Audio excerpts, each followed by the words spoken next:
안녕하세요. 황인환입니다.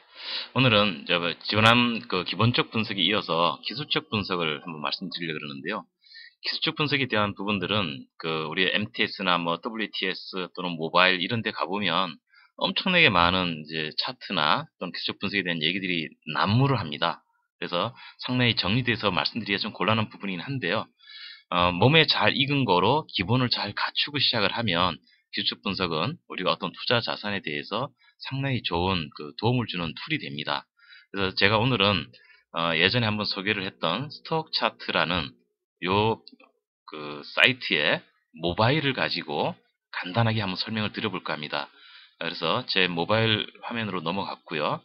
제 모바일 화면에서 스톡 차트라는 요 부분을 선택을 해서 해당 내용을 한번 볼까 합니다. 스톡 차트를 선택을 해서 해당 화면으로 들어왔습니다. 그래서 지금 보면 지금 여기에 종목 코드라든지 이런 부분이 이렇게 나타난 걸 볼 수가 있고요.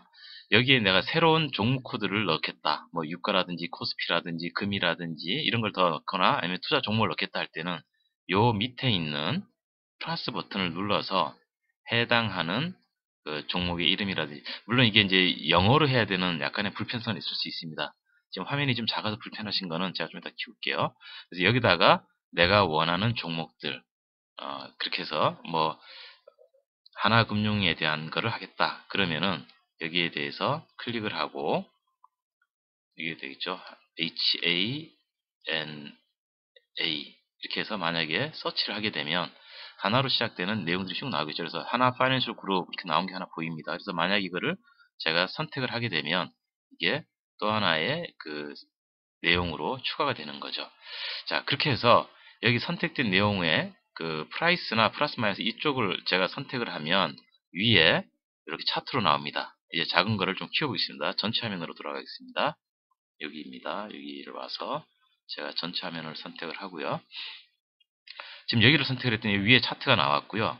만약에 왼쪽에 이렇게 심볼 자리를 누르게 되면 이거에 대한 삭제를 할 거냐 아니면 그냥 뒤로 돌아갈 거냐 밖에 안 묻습니다. 그래서 여기서는 뒤로 돌아가고요.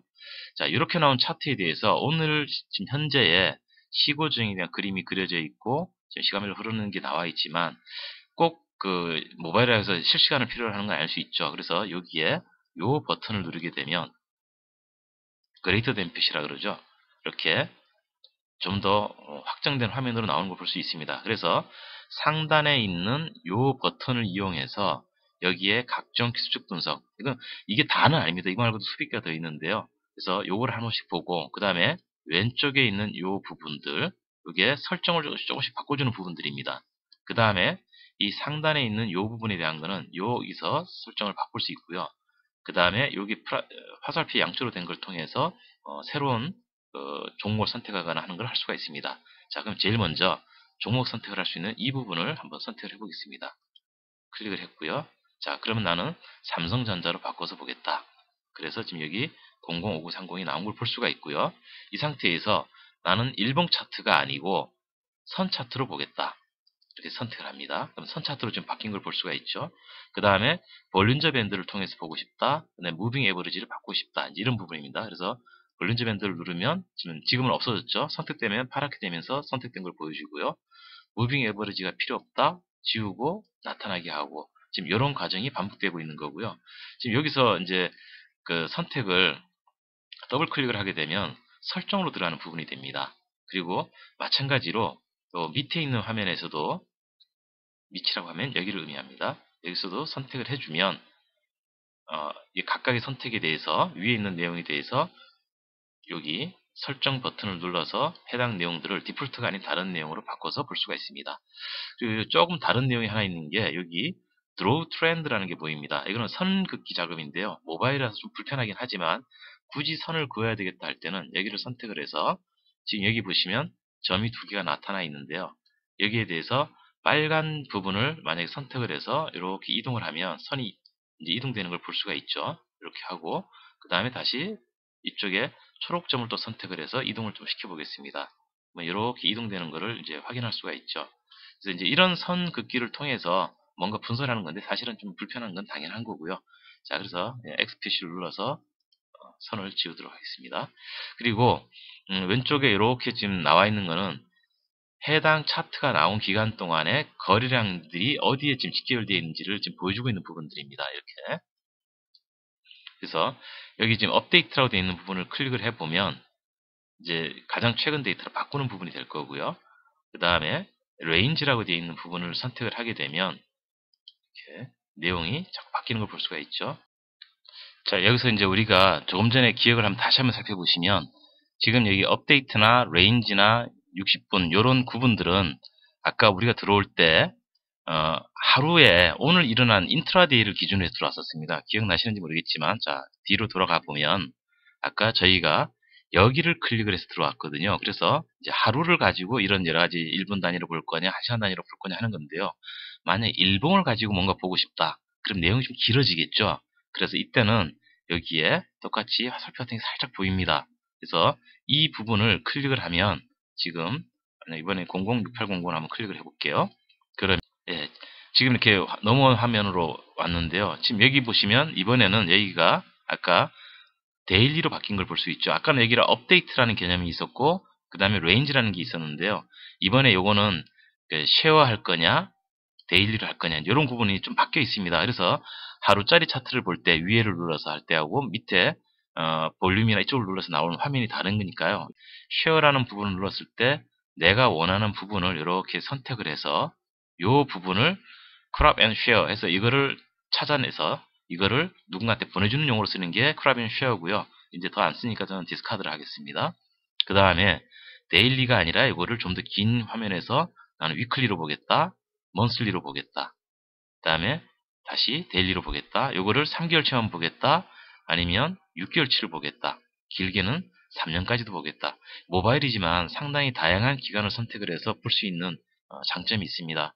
그리고 지금 이거를 만약에 제가 3년이라 하더라도 지금처럼 어떤 선극의 상태가 아닌 상태에서는 그 모바일 폰에서 손으로 이렇게 이동을 해보면 지금 숫자가 바뀌는 걸 확인할 수가 있죠. 그래서 여기에 숫자가 바뀌는 거를 이제 이렇게 이동을 하면서 볼 수가 있는데요. 여기 또 장점이 있습니다. 지금 보시는 요 부분까지 해서는 가격이 움직이거나 하는 걸 볼 수 있는데요. 요 밑에서는 차트를 이동시킵니다. 이렇게 차트를 이동시키면서 내용들을 더 추가적으로 볼 수 있는 거죠. 그래서 요 위에서 움직일 때와 밑에서 움직일 때가 다르다. 이제 그 부분을 기억하시면 또 상당히 도움이 되는 내용으로 파악할 수가 있습니다. 그리고 이제 마지막으로 우리가 이런 그 기술적 분석을 하는 이유는 이런 어떤 트렌드를 보기 위해서 하는 그 추세라든지 이런 걸 판단하는 거죠. 그래서 저항선과 지지선을 찾는다니 하는 트렌드를 보는 거고요. 두 번째는 일정한 패턴 다음에는 다음에 어떤 모양이 나오더라 하는 패턴 찾기를 하기 위해서 이런 기술적 분석을 하기도 합니다. 그래서 이런 패턴에 대한 부분들은 이제 그 뭐 다이아몬드형도 있고 그다음에 페넌트형도 있고 이중 바닥형도 있고 여러 가지가 나오겠죠. 그래서 그런 거에 대한 공부를 해야 되는 부분이고요. 그다음에 마지막으로는 어떤 이런 움직임을 찾는다는 걸 우리가 목표값을 찾으려고 하는 거거든요. 만약 이런 상태에서 가격이 이렇게 오면 다음 가격은 어디쯤에서 멈추는 게 맞을까? 이런 걸 찾아내는 과정에서 우리는 이제 목표값 잡기를 해서 그 기술적 분석의 어떤 목적성을 달성하려고 합니다. 그럴 때 이제 필요한 것이 이런 그래프들을 좀 단순화해서 볼 수 있는 게 그게 바로 이제 무빙 에버리지라는 이름으로 존재를 하는 거고요. 이렇게 이동 평균선이 나오는 걸 볼 수가 있을 겁니다. 지금 이렇게 선들이 나온 걸 볼 수가 있죠. 그래서 잔잔한 파동을 없앤 선, 이게 무빙 에버리지인데요. 이거는 해당되는 기간 동안의 평균적인 가격이다. 이렇게 보시면 그거의 흐름으로 인해서 저항선과 지지선이 만들어지는 걸 알 수 있겠죠. 그래서 대부분의 기술적 분석이 이런 이동평균선들의 곱하기 더하기 빼기 나누기 또는 시가와 고가와 저가와 종가를 이용한 뭐 피벗이나 디마크나 이런 걸 계산하는 그런 거 위주로 대부분 되어 있고요. 이러한 과정에서 이제 우리가 많이 얘기하는 게 이동평균선이 어느 한 점으로 이렇게 수렴을 하느냐 아니면 이렇게 발산을 하느냐 또는 어떠한 기준점을 통해서 밑으로 교차하느냐 아니면 그 교차된 점점 더 이격이 커지고 있느냐 또는 이러한 방향성이 정방향을 가지는 거냐 아니면 역방향으로 역배열되는 거냐 해서 방향과 배열을 놓는 여러 가지 내용에서 이제 저항과 지지, 수렴과 발산, 교차와 이격, 방향과 배열 이런 내용들을 가지고 기술적 분석을 하게 됩니다. 그리고 이제 마지막으로 요 기술적 분석을 하게 되는 이런 여러 가지 툴들이 있는데, 여기서 요 add 마크를 누르시면 여기서 제공하고 있는 여러 가지 다른 기능들을 이제 더 그려서 볼 수 있다는 뜻이고요. 여기서 여기 설정 마크를 눌러서 디폴트로 주어진 기간이라든지 이런 부분들에 대한 거를 바꿔줄 수가 있습니다. 내용이 복잡하고 한 부분보다는 워낙 많은 기법에 대해서 워낙 많은 사람들이 워낙 다양하게 해석하고 얘기를 하기 때문에 우리가 일반적으로 알고 있는 엘리어트 파동에서부터 하나하나씩을 배워나가는 것이 기술 분석에서는 혹시라도 잘못된 실수를 하지 않고 여러 개의 신호를 가지고 종합적으로 판단을 내리는 그런 과정을 갖게 될 것 같습니다. 네, 오늘은 기본적 분석에 이어서 기술적 분석에 대한 아주 간단한 얘기를 전달해 드렸고요. 큰 페이지가 아닌 모바일에서도 할 수 있는 거로 위주로 해서 설명을 드렸습니다. 버팀이 되었으면 좋겠습니다. 수고하셨습니다.